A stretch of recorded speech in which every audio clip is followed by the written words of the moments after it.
Hai semuanya, gimana kabar kalian? Semoga selalu dalam keadaan baik. Jadi welcome back teman-teman di segmen analisa pagi, dan di video kali ini kita akan update untuk news dan juga pergerakan dari market, khususnya market Bitcoin.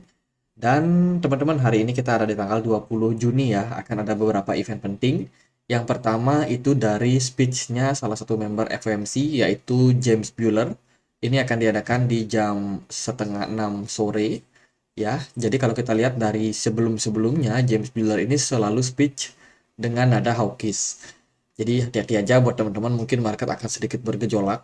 Ya, eh, dia bulan Februari bilang bahwa Fed James Bueller itu push for faster hike rate hikes teman-teman.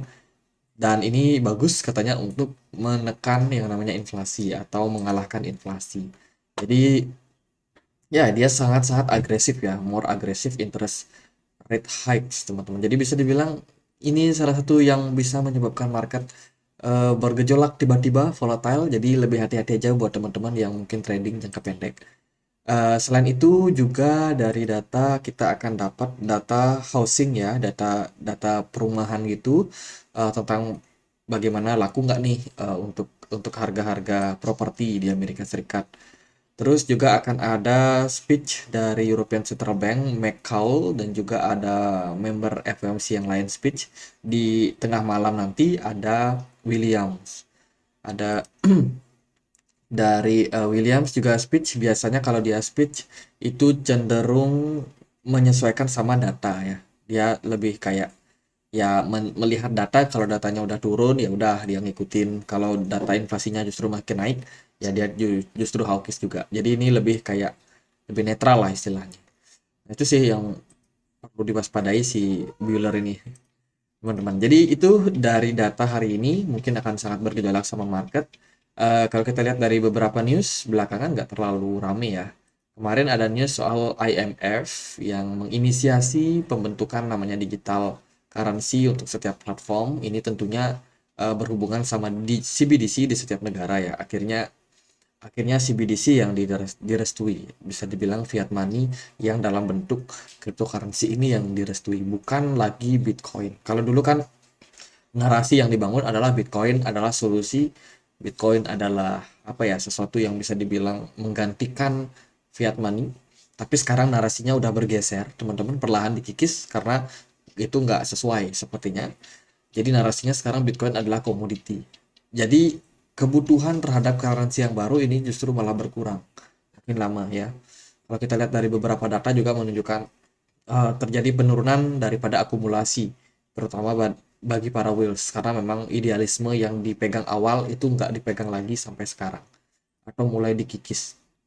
Ini ada sebuah video lama teman-teman, potongan video lama 12 detik aja yang mengungkapkan bahwa Gary Gensler pada tahun 2018 dalam Bloomberg Conference ya di New York City itu mengatakan bahwa Bitcoin, Ethereum, Litecoin, Bitcoin Cash itu empat itu tidak bisa dikategorikan sebagai securities. Jadi ya, ini lanjutannya kasus yang terjadi kemarin karena dari Gary Gensler sendiri cukup hawkish ya, mengatakan ini kripto sebagai apa namanya, securities, dan tentunya harus melaporkan, harus diawasi, diregulasi oleh SEC. Ini lanjutan dari kasusnya Binance, teman-teman. Baru aja dia nge-tweet ya, Binance, kami memberikan pembaruan tentang pertemuan saat ini. Binance US dengan SEC. Kami senang hati memberitahu bahwa pengadilan tidak mengabulkan permintaan SEC untuk TRO dan juga pembekuan aset. Jadi pembukuan aset di Binance US itu dikembalikan lagi ya. Kemarin beritanya memang cukup bagus, teman-teman. Sebaliknya, kami dapat mencapai kesepakatan yang diperintahkan oleh pengadilan dengan SEC yang memungkinkan kami untuk melanjutkan bisnis kami. Jadi bisnis di Binance US tetap berlanjut. Tidak pernah ada bukti yang disajikan oleh SEC tentang penyalahgunaan aset pelanggan. Faktanya, pengacara SEC mengakui di pengadilan akhir pekan ini ketika ditanya oleh hukum bahwa mereka tidak memiliki bukti menunjukkan bahwa hal ini terjadi. Jadi aneh ya, SEC memberikan tuduhan tapi buktinya buktinya itu masih tidak jelas, teman-teman. Jadi ini bisa menjadi sentimen yang positif buat market. Jadi ya lucu-lucu juga sih sebenarnya, kenapa bisa ya.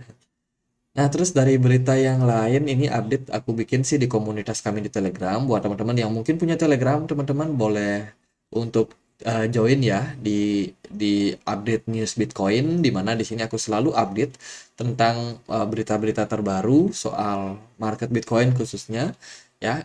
Itu ada banyak update yang aku udah kasih. Salah satunya adalah ini salah satu manajer investasi eh, Fidelity teman-teman atau Fidelity yang melakukan invest di Bitcoin ETF. Kemarin beritanya ini adalah Bitcoin apa namanya manajer investasi nomor 3 terbesar di dunia setelah Vanguard dan juga BlackRock.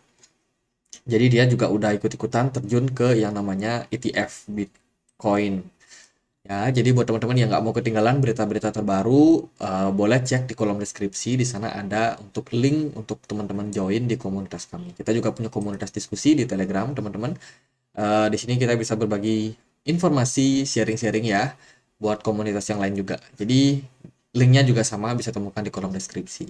Oke, itu dari beberapa news yang cukup rame di market. Saya rasa nggak ada terlalu news yang gimana-gimana yang bikin market kayak khawatir atau gimana. Sekarang udah mulai ada good news lagi setelah kemarin BlackRock.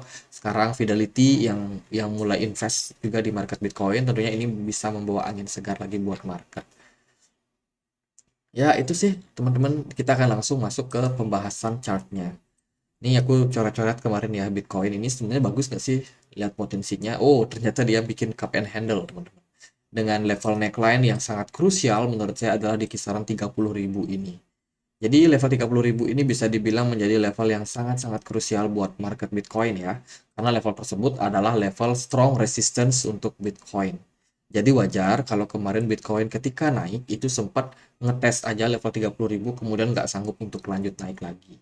Jika kita perhatikan di time frame daily, volume perdagangan Bitcoin all the time itu terus mengalami penurunan. Ini disebabkan karena likuidasi dari Bitcoin yang cenderung mengalami penurunan juga. Kenapa bisa likuidasinya turun? Ya karena kemarin The Fed naikin suku bunga beberapa kali. Orang-orang yang sebelumnya invest di Bitcoin melihat, wah ini aset beresiko. Sementara ada aset yang lebih pasti yang suku bunganya udah naik juga.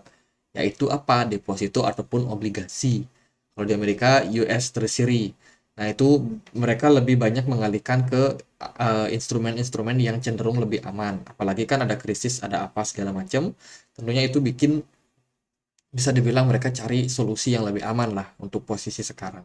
Nah, ini adalah potensi cup and handle dari pergerakan dari Bitcoin. Kalau kita mencari target, biasanya sih kita bisa tarik dari neckline, kita bisa pindahkan langsung ke sini teman-teman, ke neckline-nya. Maka target berikutnya untuk Bitcoin adalah kembali balik ke all time high kisaran 61.000 US dollar. 61.000 ini adalah all time high dari Bitcoin dan tentunya sekarang itu berpeluang untuk dicapai dengan syarat Bitcoin kembali klaim area 32.000. Artinya dia harus breakout dari area 31 30.000. Jadi kisaran range tersebut harus di breakout kalau kita mau mengkonfirmasi sebuah pola yang namanya cup and handle. Oke, di situ cukup clear buat teman-teman. Sementara kalau kita lihat dari time frame yang lebih kecil, pergerakan Bitcoin juga masih bergerak di dalam sebuah inverse head and shoulders. Di sini adalah pola inverse head and shoulders dan tentunya di posisi sekarang Bitcoin ini masih cenderung aman selama dia mampu mempertahankan level 24.800 sebagai support terakhir buat Bitcoin. Kalau Bitcoin mampu bertahan di atas level tersebut, maka arahnya tentunya masih bisa berpeluang untuk naik dengan tingkat kemungkinan atau peluang profitnya itu kita bisa tarik dari sini ke sini, maka kita akan dapetin target sekitar 39.000 sampai 40.000 sebagai target taking profit untuk Bitcoin dalam jangka waktu pendek. Syaratnya apa? Syaratnya adalah Bitcoin harus tetap bisa mempertahankan area 24.900 ini sebagai level support. Itu teman-teman. Kemudian kalau kita lihat di dalam dalam apa namanya? Dalam wave count atau Elliott wave theory, saya sendiri melihat ini subjektif ya, subjektif. Untuk Elliott wave theory ini Bitcoin baru aja menyelesaikan yang namanya ABC korektif. Jadi dia bergerak dalam descending channel, bergerak dalam corrective wave dan saat ini kita udah clear untuk create wave 2-nya di sini. Berarti kita udah dapat level supportnya di kisaran 24.000 sekian. 24.900 ya kira-kira. Nah, sekarang target kita kemana? Ke wave 3. Wave 3-nya ada di mana? Kemungkinan sih ada di kisaran 36.000 karena di level tersebut juga terdapat resistance. Nah, ini masih menjadi sesuatu yang penting untuk kita cermati. Apakah Bitcoin akan berhasil breakout dari yang namanya pola descending channel ini? Karena ini menjadi indikasi yang cukup penting buat Bitcoin, andai kata Bitcoin masih dalam trend bullish. Jadi syaratnya adalah Bitcoin harus breakout dari strong resistance itu di kisaran harga 27.400. Ya, ini adalah strong support yang menurut saya bisa menjadi kunci untuk Bitcoin bullish atau tidaknya. Nah, jangka waktu pendek kita melihat sebuah masalah. Kenapa? Karena volumenya nggak seberapa besar. Kemudian kalau kita lihat dengan indikator Loken, sebenarnya udah mulai muncul adanya smart money. Cuman nggak terlalu gede juga, teman-teman. Ini tentunya menimbulkan pertanyaan nih, apakah Bitcoin bakalan bisa menembus area strong support tersebut atau tidak? Nah, itu yang masih menjadi misteri. Apakah bakalan lanjut bullish atau justru nanti trennya akan berubah dan bagaimana? Ya, itu kita nggak tahu pasti, teman-teman. Nah, kalau kita compare sama pergerakan dari US index, teman-teman, indeks dolar ya, indeks dolar kemarin itu drop lumayan signifikan, tapi ketika dropnya indeks dolar ini tidak ditunjang sama dropnya ataupun meningkatnya Bitcoin. Justru Bitcoin cuma lempeng aja bengong lihat US dollarnya turun. Dan sekarang udah mulai sedikit ada kenaikan dari US dollar, Bitcoinnya justru mengalami penguatan. Di sini udah mulai ada anomali yang terjadi. Sementara kalau kita compare sama aset-aset yang lain, itu ada S&P 500 yang kemarin naik lumayan signifikan dan sekarang udah mulai menunjukkan fase koreksi. Kemudian juga ada gold yang juga masih dalam fase koreksinya. Bitcoin masih terbilang ambigu untuk sekarang. Sementara itu BTC dominance-nya kembali menguat, teman-teman, mengindikasikan bahwa tekanan jual untuk altcoin rata-rata semuanya lumayan tinggi ya. Altcoin rata-rata itu nggak ada yang bisa bangkit kecuali Stack. Ini agak liar dia. Stack, kemudian XRP agak strong, Solana juga agak sedikit strong. Ya itu sih beberapa altcoin yang lebih outperform. Nah, sementara kalau kita lihat dari pergerakan Bitcoin ya, sebenarnya Bitcoin di time frame 1 jam sendiri pun sebenarnya menunjukkan pola-pola yang cukup bagus. Kalau kita perhatikan dari segi volume itu agak sedikit meningkat dalam beberapa jam terakhir ditunjang dengan smart money yang memang masih stay di market. Kemarin sih ada tadi pagi itu ada sedikit spike naik ya teman-teman, naik ke sampai kisaran harga 27.000. Tapi nggak berlangsung lama, kembali pada market. Akhirnya market sedikit terkoreksi dan kembali bergerak sideways. Jadi untuk sekarang volatilitas dari Bitcoin ini agak tinggi. Jadi lebih kayak harus hati-hati buat yang trading. Tapi kalau kita melihat dari beberapa data yang aku juga udah post di komunitas, itu sebenarnya ada aktivitas akumulasi, terutama dari kepemilikan wallet yang kurang dari 100 Bitcoin, which is ini para retail ya.